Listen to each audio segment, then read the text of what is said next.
Assalamualaikum warahmatullahi wabarakatuh. Salam literasi. Kali ini kita akan membahas satu buku inspiratif karya Bapak Haji Prabowo Subianto, Paradoks Indonesia dan juga bagaimana solusinya. Dalam buku ini kita akan membahas nantinya baik itu tujuan nasional, pertumbuhan ekonomi dan solusi dari buku Paradoks Indonesia seperti apa, terutama dalam hal mengembangkan sebuah negara, khususnya yang ada di negara Republik Indonesia. Jadi dalam buku ini kita akan membahas bagaimana beberapa poin yang penting membangun kesadaran nasional, bagaimana kita melihat fondasi pembangunan, baik itu ekonomi untuk rakyat Indonesia, demokrasi, dan juga bagaimana solusi.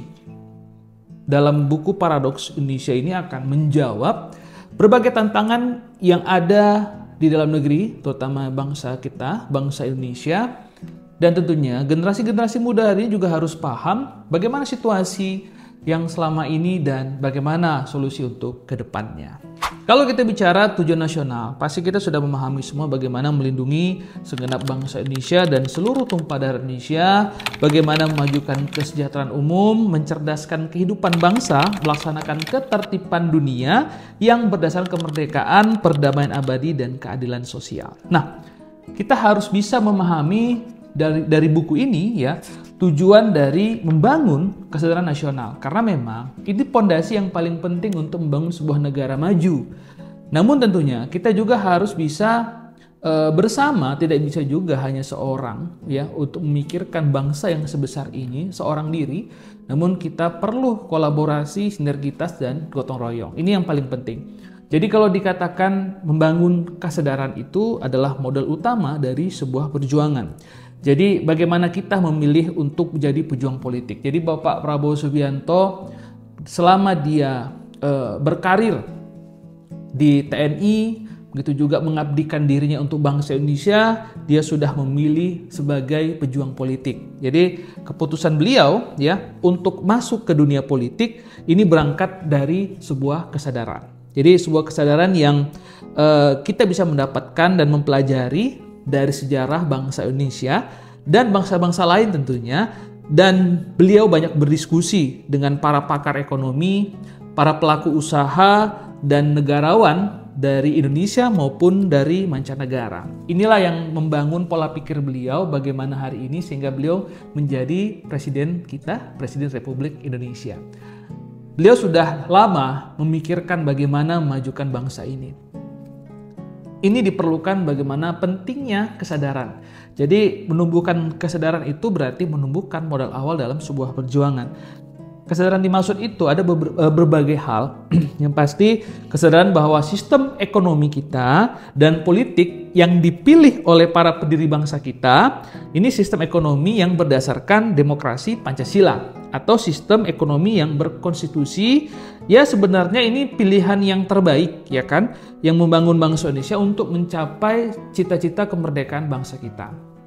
Jadi para pejuang kita sudah memperjuangkan memerdekakan bangsa Indonesia ini dengan tumpah darah, ya bersatu padu, menyelamatkan bangsa ini tidak diambil oleh penjajah, dan kita generasi berikutnya harus bisa berkontribusi untuk membangun negara ini. Dimulai dari mana? Dimulai awalnya adalah dari sebuah kesadaran. Kalau kita sudah sadar, kita mau untuk berjuang. Berjuang dalam hal apa? Banyak hal.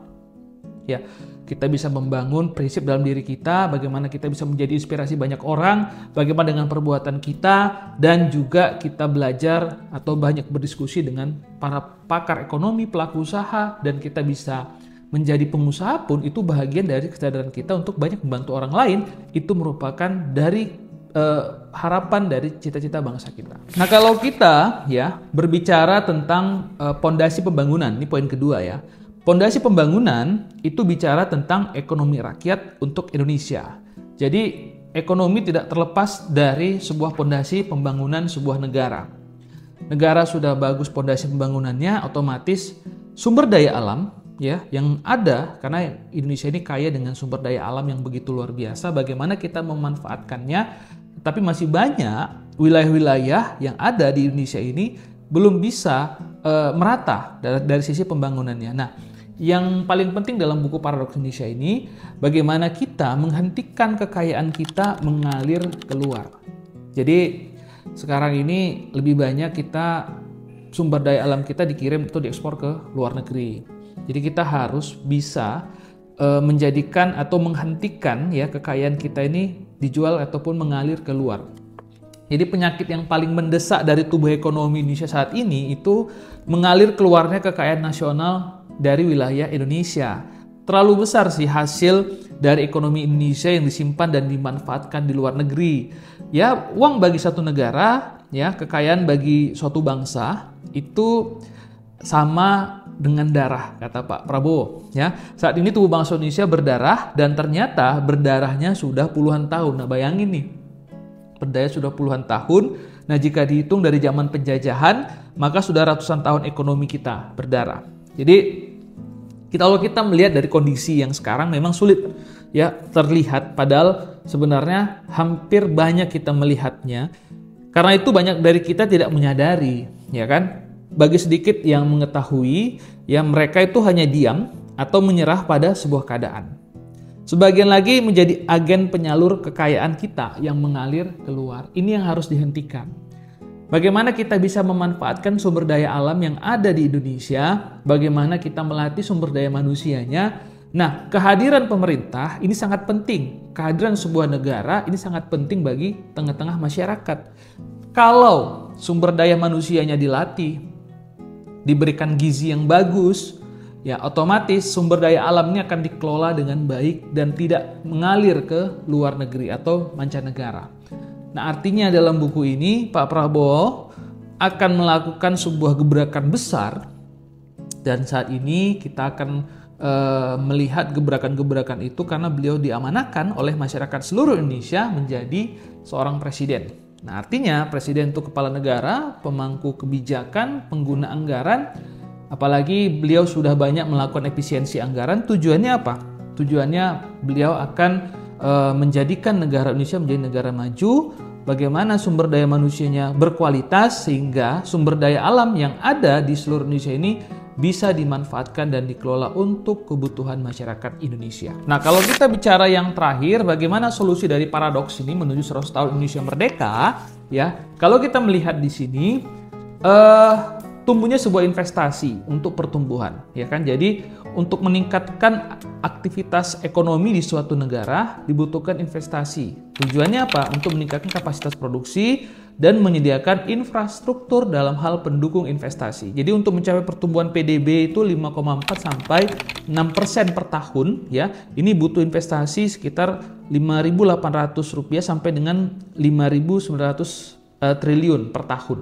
Ya, jadi ini data dari Menteri Bappenas dan Menteri Investasi di tahun 2021. Jadi sektor investasi ini pertumbuhannya harus 10%. Mengingat jumlah penduduk Indonesia ini sangat besar dan tingkat PDB per kapita ini masih rendah, itu sekitar lebih kurang 3.800 US dollar per warga per tahun, sepertiga ini dari negara Malaysia. Nah, kita perlu fokuskan nih bagaimana investasi pada bidang-bidang yang dapat menyerap tenaga kerja dan bidang-bidang padat karya. Artinya, gebrakan pemerintah hari ini untuk pendidikan yang pertama seperti bagaimana menumbuhkan investasi dengan peningkatan sumber daya manusia yang berkualitas. Nah, jadi peran investasi ini sangat penting. Jadi banyak sekali sebenarnya. Dan ini bagus sekali ya buku Paradoks Indonesia karena ini sebuah pemikiran dari Bapak Haji Prabowo Subianto. Dan buat kalian tentunya kalau mau buku ini boleh nanti silakan komen aja di channel YouTube saya. Nanti saya akan berikan buku ini karena buku ini sangat penting sekali untuk bisa kita pahami bagaimana kondisi negara kita hari ini dan bagaimana solusi untuk meningkatkan kualitas sumber daya manusia dan pengelolaan sumber daya alam yang sebenarnya dan Indonesia menjadi negara maju. Terima kasih yang sudah selalu setia menyaksikan video saya. Mudah-mudahan kalian terinspirasi dan mau membacanya dan kita mulai dari diri kita untuk bisa menginspirasi banyak orang. Mudah-mudahan channel saya atau video saya ini bisa menginspirasi kalian. Insya Allah kita menjadi orang-orang yang hebat, orang-orang yang sukses dan kita bisa memakai prinsip diri kita untuk bisa menolong orang lain. Terima kasih. Salam literasi. Assalamualaikum.